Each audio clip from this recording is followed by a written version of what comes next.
Camera ধরেন না ভাই, এটা তো ঠিক না ভাই। আমার তো পার্সোনাল লাইফ আছে ভাই, আপনি ক্যামেরা কেন দরকার আছে? কারণ আমার পার্সোনাল লাইফ আছে, আমার ওয়াইফ আছে, আমার বউ আছে, বাচ্চা আছে, আমার বাস্তব হইব না ওর কারণে।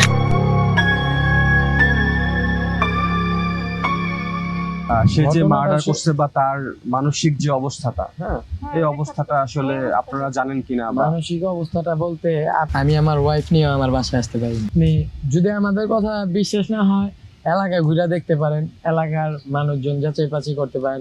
ওরা কি মাথায় ব্রেন মানে ছোট থেকে এই অবস্থা। ওরে মাদ্রাসায় দিছিল, মাদ্রাসায় দেওয়ার পর ওইখানে পড়াশোনা করার পর মানে অন্যরকম একটা ভারসাম্য চলে গেছে। তখন থেকে আম্মু আব্বুর সাথে খারাপ আচরণ করতো। ও একা একাই সাবার থাকতো ওইখানে। থাকতে থাকতে থাকতে থাকতে একটা পর্যায়ে এসে পড়ছে, বিয়েও করছিল ওইখানে। বিয়ে করছিল? হ্যাঁ, বিয়েও করছিল। ওর ওয়াইফ আপনার চলে গেছে ওর রাইখা, এখন হয়তো বাইরে থাকে, আমাদের সাথে যোগাযোগ নাই। তারপর থেকেও আর কি আরো মানে এটা আরো অন্যরকম অ্যাটাকটেড হয়েছে যে বউ বাচ্চা চলে গেছে।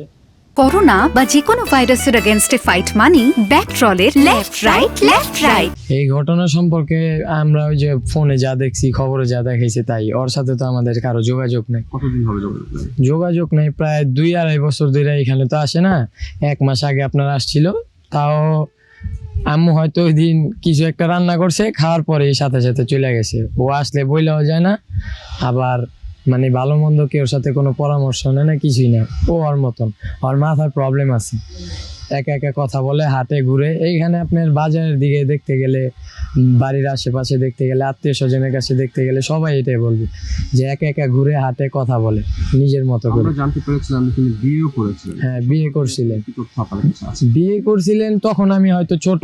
বিয়ে করছিলেন, ওনার ওয়াইফ ওনার ছেড়ে চলে গেছে। তারপর থেকে হয়তো আরো অ্যাট্রাক্টেড বেশি হয়েছে। মানে তখনও মোটামুটি একা একা হাঁটতো, কথা বলতো। ওয়াইফ যাওয়ার পর আরো এরকম বেশি হয়েছে। আপনার তো আপন ভাই? হ্যাঁ, আমার আপন ভাই। তার আসলে বয়স কত হবে? মানে মিনিমাম 30+। আমার 4 জনের বড়, মানে আমার 4টার বড়। আচ্ছা আচ্ছা। সেখানে আসলে এই যে মার্ডারের ঘটনাগুলো, হ্যাঁ, এটা সম্পর্কে আপনাদের পরিবারের আসলে কি বক্তব্য? সে এই কাজ করতে পারে কিনা? এখন এটা সম্পর্কে আমাদের ধারণা নাই। কি কারণে ধারণা নাই, ওনার সাথে আমার যোগাযোগ নাই। আমার বাবা বাড়িঘর নিয়ে সবসময় ব্যস্ত থাকে। আর দ্বিতীয় কথা আপনার মানে ও এরকম একটা পর্যায়ে চলে গেছে যে ওর সাথে কেউ কথা বলতে পারতো না। মানে দেখা যায় আপনি যদি একটা ভালো কথা বলতেন, ও উল্টাপাল্টা মানে নিজের যা মনে চাইতো তাই বলতো। দেখা যায় গালাগালি করতো, একা একা হাঁটতো, কথা বলতো, ঘুষি মারতো বাতাসে, মানে নিজের মন মতন এরকম করতো। এটা তো আপনার নিউজেও বলা হয়েছিল যে সাইকো, ও একা একা কথা বলতো। 2-1 জায়গায় ওকে ঘুরতে দেখা গেছে, একা একা কথা বলতে দেখা গেছে। হয়তো আপনারাও শুনছেন এটা। এর আগে আপনারা কোথায় থাকতেন? এর আগে আমি ছোট থেকে বড় হয়েছি আপনার ঢাকায়। জুরাইনে? না, জুরাইনে না, আপনার গাবতলী। হ্যাঁ, ওইখানে বড় হয়েছি। জুরাইনের বিষয়টা আসলে এটা আমি তখন জানি না। আমি আমার বড় বোনের কাছে ছোট থেকে বড় হয়েছি, এইসব বিষয় আমি কিছু জানি। এমনি আপনাদের বাসা ছিল জুরাইন? এটা না না না, আমাদের বাসা এইটাই অরিজিনাল, আমাদের বাসা এইটাই। এইখানেই সাভারে? অনেকে বলছে যে সাভার নাকি আপনাদের। না না, সাভার আমাদের কোনো বাসা নেই। সাভার ও থাকতো। সাভার ওইখানে থাইকেই ও বিয়ে করছে। বিয়ে করার পর বউ চলে গেছে। ওর একটা মেয়েও আছে, অ্যাটলিস্ট আমার মিনিমাম আমার বয়সী হয়ে যাবে। তো সবাই সেটা চলে গেছে। তারপর থেকে আরো এরকম পাগলামি, একা একা কথা বলতো, হাঁটতো, ঘুরতো।